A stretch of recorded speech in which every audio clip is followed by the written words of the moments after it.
Ukraine ने जब से रूस पर ड्रोन हमला किया है तब से इस बात की चर्चा हो रही है कि कैसे रूस के सारे सुरक्षा कवच धरे के धरे रह गए।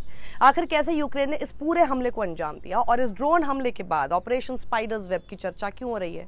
हम इस ड्रोन हमले के एक एक पहलू पर आज चर्चा करेंगे।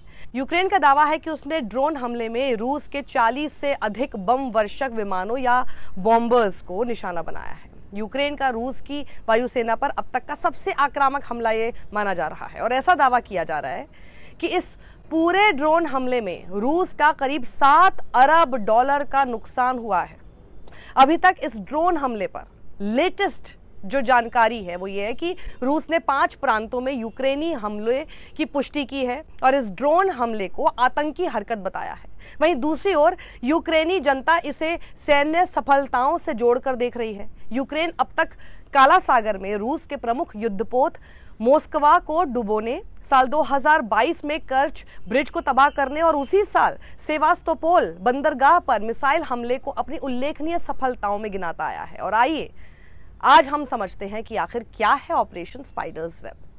अभी तक जो यूक्रेन की खुफिया एजेंसी एसयूबी ने मीडिया को जानकारी लीक की है उसके आकलन के हिसाब से ऑपरेशन स्पाइडर्स वेब अब तक का सबसे सफल ऑपरेशन है। ऑपरेशन स्पाइडर्स वेब को अंजाम देने के लिए यूक्रेन ने करीब 18 महीने की तैयारी की और रूस पर जिन ड्रोन से हमला किया गया उन्हें स्मगलिंग के जरिए कई महीने पहले रूस पहुंचाया गया।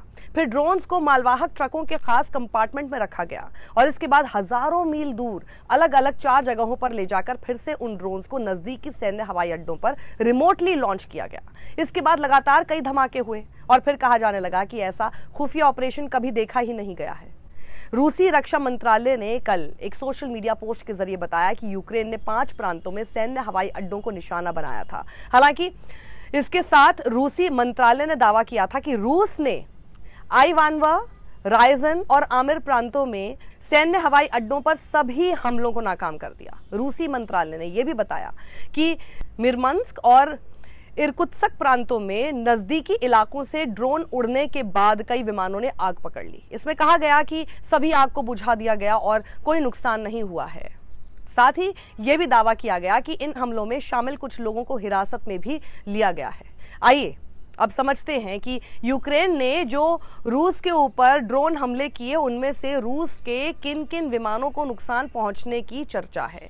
जिन बॉम्बर्स को नुकसान पहुंचने की चर्चा है उसमें Tu-95, Tu-22, Tu-160 हैं।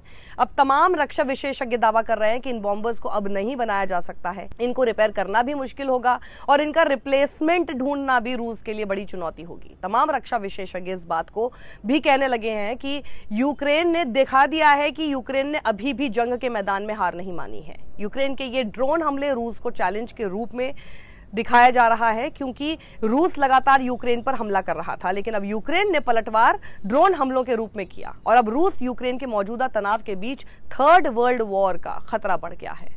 दूसरे विश्व युद्ध यानी 1939 से 45 को खत्म हुए 80 साल बीत चुके हैं, लेकिन वैश्विक शांति की नींव अब फिर से डगमगाने लगी है। यूगोव के ताजा सर्वे के अनुसार अमेरिका और यूरोप के लोग 5 से 10 साल में तीसरे विश्व युद्ध की आशंका जता रहे हैं। रूस के साथ बढ़ता तनाव, अमेरिका की विदेश नीति और परमाणु हथियारों का खतरा इस डर की सबसे बड़ी वजह माना जा रहा है।